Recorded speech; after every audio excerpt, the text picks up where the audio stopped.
Today we're checking out this brand new laptop from Google. And unlike Squarespace, the Google PixelBook 2017 really isn't very good. Thanks Squarespace for sponsoring today's episode.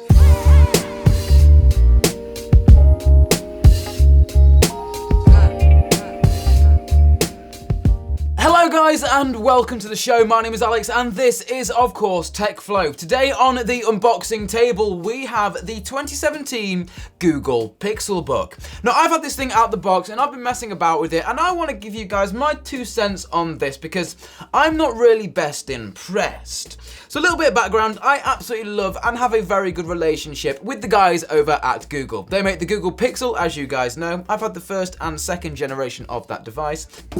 So this laptop, guys, is really, really odd for a lot of reasons, which I want to explain in this video. And it's making this a really, really hard recommendation of a piece of hardware. But let's get into this, and first kicking off the price.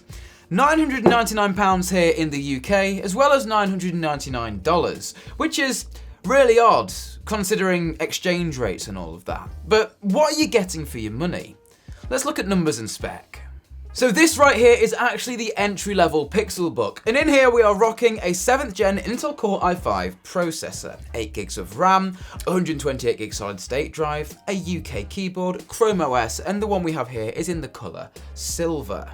So looking at those specs, you're probably thinking, yeah, £999, that seems pretty reasonable, but it's what you can do with those specs as to why I'm a little bit baffled here.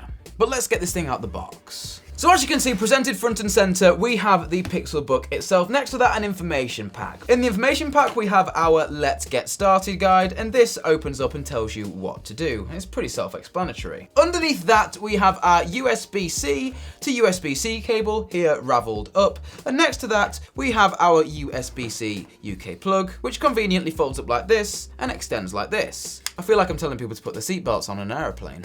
So it's actually really hard to get this thing out the box. You kind of have to sort of just tilt it and let it fall, and then it comes out like that. So this is the PixelBook itself, and as you can see, if I open the lid here, it copies a lot of design aesthetic from the Google Pixel phone, which I really like. The Pixel is a very well built phone, and that really shows here with the PixelBook 2. So as you can see on the back, copying the Pixel, we have the two-tone finish, the glass on the back, which is also great for signal, i.e. getting a Wi-Fi signal, and then we have the, well, aluminium back. Same on the inside too. We have aluminium around the keyboard. The keyboard is actually really nice to type on. We've got rubber either side of the trackpad, which makes for really nice resting when typing on the keyboard. And the trackpad is glass, and it feels really nice, really tactile to click. So Alex, all you've said so far is unboxing experience is great. The specs are pretty decent for a sub £1,000 laptop. It's got great build quality. What are you complaining about? Well, let's get into the complaints.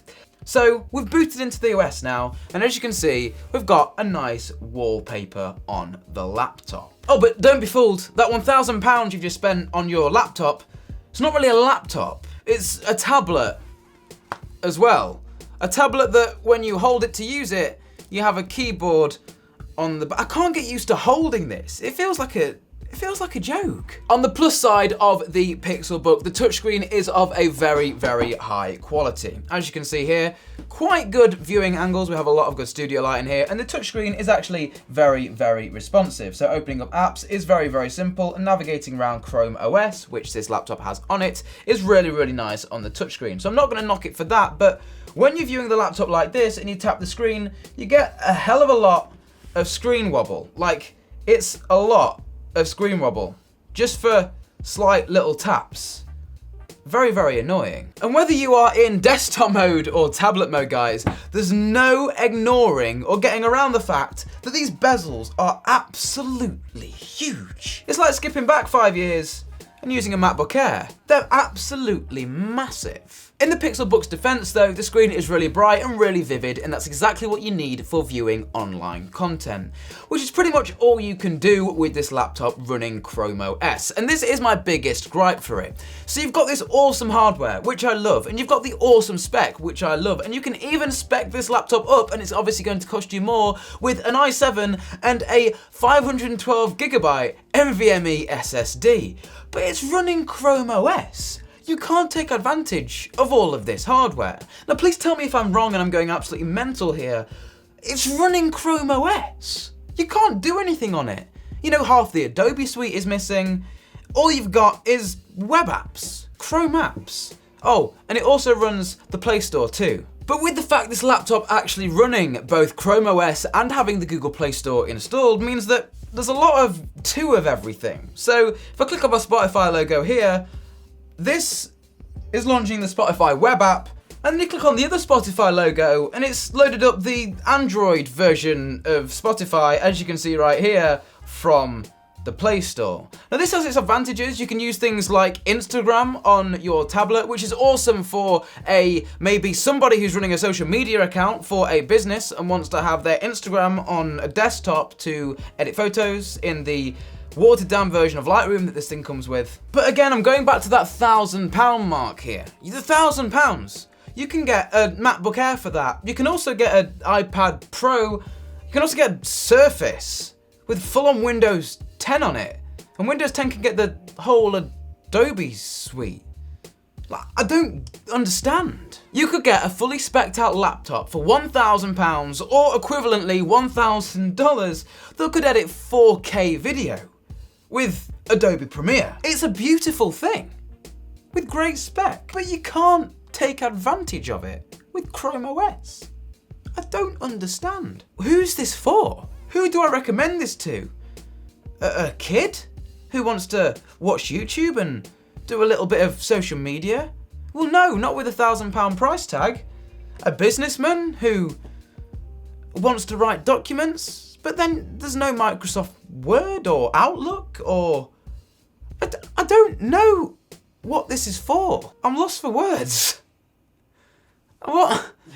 Now, it does have some other awesome features, like if you own yourself a Google Pixel, it'll automatically tether like Apple devices to your Google Pixel and use it for things like tethering when you're out and about to take advantage of 3G and 4G connectivity. And you can also use your fingerprint on the back of your Pixel to unlock the laptop by holding your Pixel phone close to the laptop when it's asking you to enter the password. All these things are absolutely awesome. I just think to make this thing a lot better, Google need to work on Chrome OS and get some of the main apps, like the Adobe suite, over to Chrome OS. If the Adobe suite was on here, that would be absolutely awesome for creative professionals that could be out on the go with a solidly built, nice thin laptop that could also turn into a tablet with a full-on Adobe suite. And then if they could get the Microsoft suite on here too and have the whole of Office on here, brilliant. Workmanship box ticked, craftsmanship ticked, but it doesn't have any of that.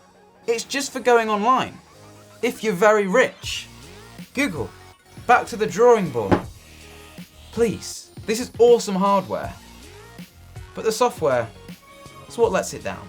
And for that reason alone, annoyingly, I can't really recommend this laptop to anybody. The long story short is, this is a beautiful piece of hardware.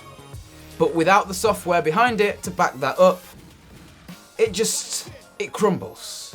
But you know what doesn't crumble? Our sponsor today, Squarespace. The one main thing I love about Squarespace is the beautiful designer templates that they offer. And these make making a website super simple depending on what product you want to sell or show on your site. The other thing is, it's just super simple. It's an all-in-one solution, and Squarespace handles everything from actually creating your awesome design with these templates that I've just talked about, all the way to the actual domain, which in some cases can be very tricky to set up. So you can actually have your custom domain, i.e. www.techflow.co.uk, and Squarespace will handle all of that in one unique package. If you also have a domain already set up, it's super easy to transfer that over to Squarespace. And they also provide award-winning 24/7 support if you're having any problems in creating your website or doing your domain or anything to do with websites. So if you're ready to start up your new business or just want to create a site with your own custom domain, we 100% here at TechFlow recommend Squarespace. We use them ourselves and they are absolutely awesome.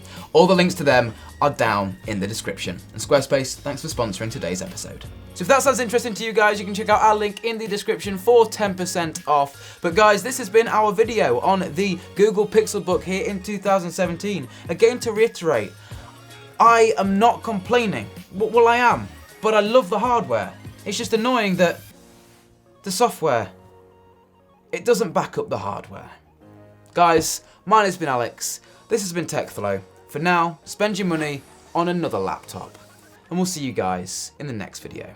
Chrome, up your game. We'll see you in 2018, Chrome. Adios.